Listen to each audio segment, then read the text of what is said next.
Hi everybody, Alan Miller here. Sherlock's here with me too, as you can see. And today I want to spend a couple minutes talking about indoor training. I am a huge proponent of using the leash in the house, and I'm a huge proponent of using positive reinforcement also, food or toys, depending upon what gets the dog's attention and how the dog is driven, if you will. So, number one, I want to use a leash on a dog that's really rambunctious in the house for two reasons. The first one is I don't need him wandering away and doing something bad. The second one is that we're going to learn to use the leash as an interruption, just like you would a person. The leash is not to be used as to tow the dog around or restrain the dog, because what most of you don't understand, and some of you do understand, is passive restraint makes the dog want to do it more. So when you see people walking down the street and holding their dog back and the dog is struggling to get away, they're unintentionally teaching the dog to be bad if it ever does get off leash. This makes sense to some of you it doesn't make sense, but it's a very real thing. So I'm going to emphasize using the leash like you would tap somebody on the shoulder to interrupt them.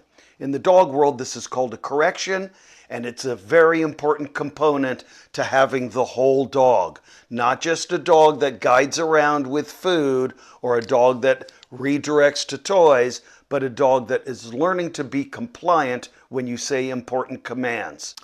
Very important to get a leash that you don't care about. It's basically just a piece of rope. Another thing I want you to have is a towel or some kind of dog bed, if you will, that you don't care if the dog chews on. These are going to be two very important things, along with maybe using a collar that allows you to use the leash as a correction device as opposed to just restraining the dog. I like using a Martingale, especially with younger dogs. I like using these little plastic pinch collars with older dogs or dogs that are very stoic or very strong. I'm using the leash not to restrain him. I'm using the leash to pretend like he's free. And let's say something goes by that he wants to chase. I'm using the leash to interrupt, just like I would a person. This is very important that you don't use the leash to just hold him back. You use the leash to teach him words.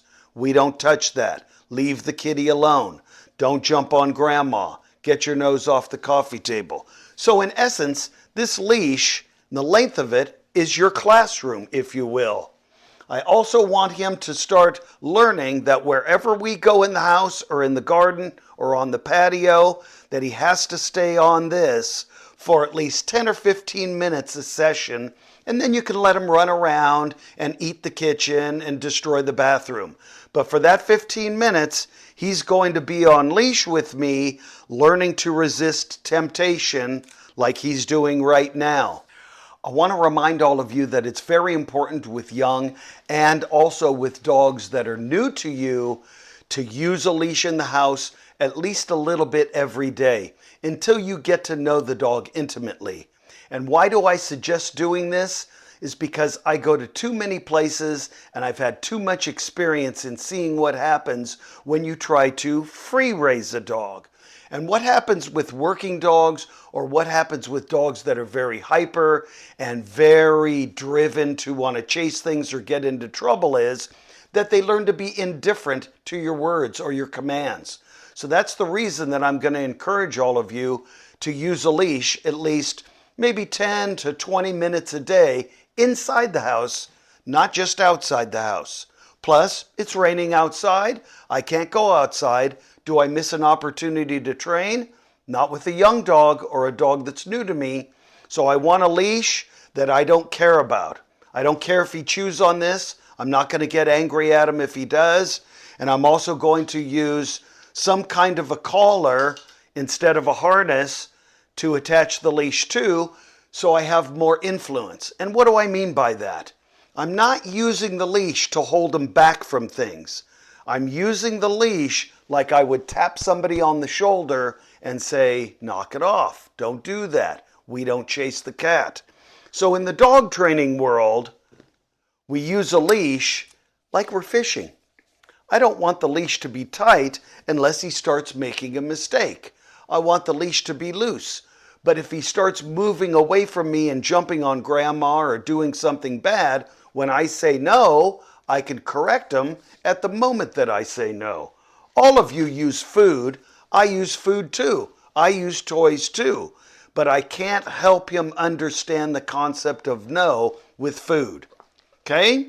Another thing, bath mat or a towel or something that I don't care about. This is a physical reference. I see a lot of people on the internet will use raised beds. It's too difficult for me to bring a raised bed all over the place. I like it. There's nothing wrong with it, but I prefer something that I don't care if he chews on it, and that I'm going to use this as a reference to start teaching him stay on his bed, but I want it to be close to me. So he's waiting for me to throw this on the ground right now so he can get on it, but I'm not going to do that yet. So I want some kind of a towel or a bath mat or whatever you choose, but I don't care if he chews on it, and I want you to have a leash on your dog a little bit every day in the house, and I want you to have some food so that you can help shape behavior and reward good behavior. But food is mostly for shaping behavior or language. It's not so important that you use food as a reward. Something I would like you to focus on is that I don't get preoccupied, especially with very young dogs or dogs that are new to me, with he has to stay in a certain position. Once you start going down that road, of course I would want you to reinforce that position or make him stay in that position. But the bigger issue is I'm just trying to get him to focus on staying on this reference that I've provided. If I start mandating a position, it just turns into a lot more work for you. Let's just do this a little bit at a time, and we can make it more complex as he gets more experienced. So what I'm doing right now is, instead of putting this reference far away from me, I'm going to start out making it easy for him to understand by having the reference close to me. And I'm going to use whatever kind of reward is relevant for your dog to help guide him to this reference, bed. I don't care if he sits, stands, or levitates, as long as I can keep him near this bed without yelling at him. And that's the key. This leash allows me to sit back and relax, and if he starts moving away, I'm not just going to restrain or pull. I'm going to use the leash like I would interrupt a person and tell him stay, and then help him visually understand this is stay. I'm going to visually help him as well as audibly help him. I like rewarding with food, but I randomize it very quickly so that I'm not just giving him food all the time. I eventually just want it to be praise. But don't focus on a position. Have the bed very close to you. Start using this in different places in the house on a regular basis. Most of you avoid going in other rooms because that's where the cat is sequestered, or he's not allowed in this room, and you thinking that just because you never bring him in that room or you gate it off will make it off limits to him later. That's not true. You need to take him in these rooms to get him to understand to be clean in these rooms and to not chew on things and to be calm inside the house, if you want him to be calm inside the house. So I like taking my dogs everywhere in the house, but when they first start going to these places, they're on a leash, a collar, not a harness, but a collar, and they're on some kind of reference that I keep reinforcing. This is your bed. The next step is I'm very slowly going to start moving the bed slightly to the left of me or to the right of me. Don't get carried away with this. If you put it across the room, you're going to end up getting up and sitting down and getting up and putting the dog back and sitting down. And I see a lot of people approach it this way, and it becomes very labor intensive or frustrating for them. So one of the things that I like to do to teach my dog to go to his bed across the room is I like simply, once again, using operant conditioning to guide him to the bed, and I give it a name. In his world, I train him in French, so it's place, but it doesn't matter what the word is, until he gets to the point where when I tell him, à ta place, he understands what it means. And this will happen pretty quickly as long as you're consistent with your training. Once again, I don't care if he sits, stands, or levitates. I just want him to show me that he understands to go to his bed. So let's say he's over here, and I tell him to go to his bed with no reference, no visual reference, à ta place.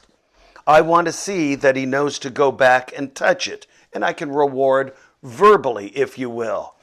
Now I'm teaching him to be away from me, but he's not across the room yet. He's not ready for that. And you guys will find that if you go slow, it'll be a lot easier for the dog to understand. Another very important point. Let's say that I ask him to go to the bed and I'm not using food and he doesn't comply. So, bien, if I ask him to go to his bed and I say that phrase and he doesn't go, I want you to use the leash to directionally correct him to the bed, make a reference, and tell him good in a timely fashion. He's starting to understand to go to his bed on the first command. Bien? So if I tell him, go to your bed, blah, blah, blah, and he doesn't do it, I'm going to use the leash, go to your bed, and I'm going to bring him to the bed with the leash. I want to remind you that the leash teaches discipline. The leash reinforces discipline. It helps him learn stay. It helps him learn come back. It helps him learn leave it. It helps him learn a lot of things. Then I can start playing around with distractions. We don't touch. Leave that alone. Approaching this as if he's off leash. So in essence, I'm fishing. I don't want the fish to know I'm there. And if I tell him, à ta place, to go back to his bed, and he doesn't do it, I'm going to use the leash to put him back there. Not abusively, but if I don't use the leash and I just start chasing him back all the time, he will turn no into a game. He will turn compliance into a giant game, like most of you play with your dogs. When they grab something, they either try to swallow it or they try to bite you when you take it away. They don't care if you trade for food, or they just simply run away from you and play this little game of you can't catch me. Most of you have been down this road.